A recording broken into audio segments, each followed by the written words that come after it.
Hello to all. Today we will discuss about quadrant rule for a negative angle.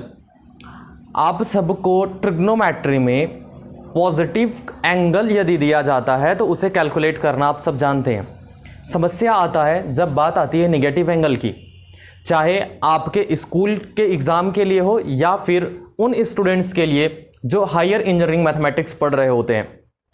अगर आप engineering के student हैं या BSc के स्टूडेंट हैं, वहाँ पर भी निगेटिव एंगल कैलकुलेशन आपको हमेशा परेशान करता है। यदि ये बेसिक कॉन्सेप्ट आपको नहीं पता होगा तो आप वहाँ डिफरेंट चाहे आप कॉम्प्लेक्स कैलकुलस सॉल्व कर रहे होंगे तो उन सब जगहों पे आपके फंसने के चांसेस हमेशा बने रहते हैं। अगर आप simply rectangular to polar coordinate में जब आप चेंज कर रहे होते हो, ऐसे बहुत सारे जगह हैं जहाँ पर आपको निगेटिव एंगल का कॉन्सेप्ट ज़रूरत पड़ने वाला है। तो फॉर एग्जाम्पल जो जनरली हमेशा जरूरत पड़ता है वो है टेन का। तो मैं टेन का केस लेके आपको एक्सप्लेन करूंगा कि यदि मान लीजिए tan theta is equals to minus of √3 है, अगर ये दिया गया है तब आपसे पूछा जाता है कि थीटा का वैल्यू क्या है। ये है हमारा आज का क्वेश्चन जिसे हम सिंप्लीफाई करने वाले हैं। ध्यान से देखिएगा कि किस तरीके से हम कर रहे हैं, क्योंकि जो कॉन्सेप्ट हम यहां पर लगाने वाले हैं सेम कॉन्सेप्ट आप टेन साइन कॉस कोई भी ट्रिग्नोमेट्रिक रेशियो हो उसमें आपको सेम कॉन्सेप्ट अप्लाई करना है। सबसे पहले जिसका भी आपको निगेटिव निकालना है, आप ध्यान दीजिए, यदि tan theta is equals to minus of √3 तो आपको पॉजिटिव का तो केवल पता है।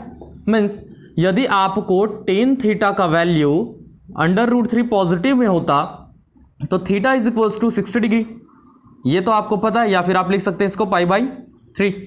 तो ये तो आप जानते हो, कब जब पॉजिटिव दिया जाता है तब। हमारा सवाल है अगर निगेटिव होगा तो आंसर क्या आएगा।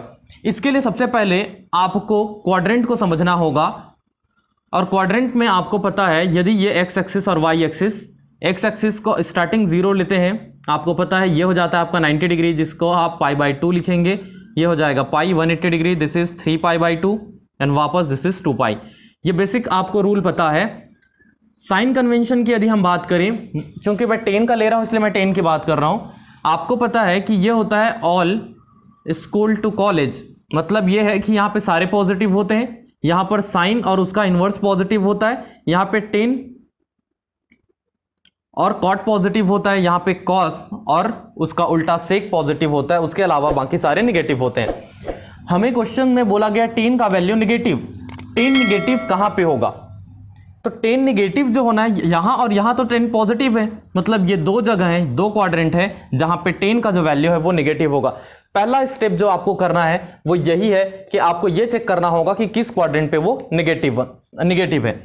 दूसरी बात आपको ये पता है कि जैसे ही आप एंटी क्लॉकवाइज डायरेक्शन पे मेजरमेंट करते हो तो वो पॉजिटिव को दिखाता है। मीन्स मैं इसको इधर लिख दूं कि जब भी आप एंटी क्लॉकवाइज डायरेक्शंस पे जाओगे तो वो पॉजिटिव होगा, और क्लॉकवाइज डायरेक्शन में यदि आप जाओगे तो वो निगेटिव होगा। क्लियर बात है? मीन्स इस साइड से यदि हम एंगल मेजरमेंट करते हैं तो उसको हम निगेटिव में लेते हैं। तो इस हिसाब से हम देखें कि टेन का वैल्यू निगेटिव इन दोनों जगहों में होने वाला है। चूंकि इसका वैल्यू ये तो π/3 आता है ना 60 डिग्री, तो श्योर है कि π/3 ही होगा। सिर्फ अंतर इतना है कि क्वाड्रेंट ये दोनों में से कोई होगा। तो 60 डिग्री यदि मुझे चाहिए तो मैं निगेटिव डायरेक्शंस पे आऊंगा तो कुछ ऐसा होगा, और ये हो जाएगा मेरा 60 डिग्री। क्लियर है? क्योंकि यहाँ निगेटिव चाहिए इसलिए। सेम चीज़ को यदि आप इस लाइन को स्ट्रेट आगे बढ़ाते हो कुछ इस तरीके से, तो आपको पता है कि ये और ये दोनों लाइन स्ट्रेट है, तो ये वाला एंगल भी 60 डिग्री ही बनाएगा, मतलब ये दोनों एंगल बराबर होंगे। अब आपको पता है जब भी आप अगर इस डायरेक्शन से मेजरमेंट करोगे इस लाइन का, तो ये क्या हो गया आपका -60 डिग्री। मतलब थीटा का वैल्यू यहां पे यदि पूछा गया तो आप बोलेंगे -π/3, निगेटिव डायरेक्शन में है इसलिए। टेन का वैल्यू -√3 यहां पर भी होगा और यहां पर भी होगा, इन दो केसेस हैं। और ये कैसे निकल रहा है? क्योंकि एग्जैक्टली ये 60 है तो ये भी 60 होगा, तो इस पॉइंट पे यदि मैं निकालूं तो वो भी सेम वैल्यू देगा यही, और इस पॉइंट पे निकालूं तब भी यही सेम वैल्यू देगा। तो आपको निकालने के लिए या कैलकुलेट करने के लिए अगर पॉजिटिव डायरेक्शंस पे चाहिए तो क्या क्या ऑप्शन है देखिए। पॉजिटिव डायरेक्शन में यहां आने के लिए मतलब आपको यहां से मेजर करना होगा यहां तक। क्लियर बात है? तो इसका वैल्यू चाहिए तो आपको पता है ये पाई है और ये 60 है, तो पाई में यदि आप 60 माइनस कर दोगे तो ये वैल्यू मिल जाएगा। मीन्स एक केस तो आपका बनता है कि पाई माइनस आप पाई बाई 3 कर दीजिए, that is equals to 2 pi by 3, मतलब ये क्या होता है 120 डिग्री। तो एक वैल्यू ये हो गया अगर आप इस डायरेक्शन से आते हैं। इसके साथ ही साथ अगर आप इसी डायरेक्शन से इसको मेजर करते हो, इस वाली लाइन को, मीन्स इस क्वाड्रेंट पे यदि आप आते हो तो वो क्या होगा, तो देखिए ये टोटल 2 पाई है और उसमें से 60 लेस कर रहे हैं, तो ये हो जाएगा 2 pi minus pi by 3 which is equals to 6 1 चला जाएगा तो 5 pi by 3 which is equals to 300 degree. Clear बात है। तो ये 300 डिग्री जो है पॉजिटिव डायरेक्शंस में आए तो एक बार 120 मिला और एक बार 300 मिला, यहां के लिए और यहां के लिए। ये तो था पॉजिटिव के लिए।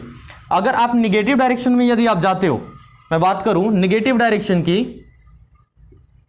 तब की केस में देखिए एक तो क्या होगा, सीधा सीधा आप यहां से यहां आ गए, वो क्या था माइनस पाई बाई 3, तो एक वैल्यू तो आपको मिल गया minus pi by 3 which is equals to minus 60 degree. Next आपको क्या होगा, आप यहां से वापस इस लाइन के लिए आओगे उल्टी दिशा पे। जब वापस रिवर्स करके आओगे तो देखिए ये क्या हो रहा है, जब इधर से आओगे तो ये हो जाएगा पाई, और पाई में आपको ऐड करना पड़ेगा 60 डिग्री, मतलब ये हो गया पाई प्लस पाई बाई 3। चूंकि दोनों निगेटिव डायरेक्शन से इसलिए टोटल के सामने में हो जाएगा माइनस का sine which is equals to 3 and that is 4 pi by 3, और वो भी किस में रहेगा, माइनस साइन के साथ। तो ये टोटल 4 वैल्यू मिलते हैं आपको tan theta is equals to -√3 यदि आपको दिया गया है तो। अब मैटर ये करता है कि आपका क्वेश्चंस में थीटा का रेंज कहां से कहां तक का दिया गया है। फॉर एग्जांपल मैं बात करूं थीटा का रेंज यदि वो देता है greater than equals to 0 degree से लेकर पाई, मान लीजिए ये रेंज दिया है, क्वेश्चन में रेंज हमेशा देता है, अगर ये रेंज दिया है तब की केस में देखिए ये जो 4 वैल्यू है इन चारों में से कौन इस रेंज में आता है, जो 0 से बड़ा हो, तो निगेटिव वाले तो 0 से बड़े में नहीं आएंगे, ये सारे कट, तो बच क्या गया ये दोनों वैल्यू। पाई मतलब 180 डिग्री, 180 डिग्री से छोटा होना चाहिए, तो कौन सा है 120 डिग्री, मतलब इस केस में इसका answer theta is equals to क्या मिल जाएगा मुझे 2 पाई बाई 3, ये हो जाएगा मेरा आंसर यदि रेंज क्या दिया होगा 0 से पाई के बीच में। तब अगर रेंज चेंज कर देता है, अगर रेंज चेंज करेगा, फॉर एग्जांपल रेंज आपको दे देता है फ्रॉम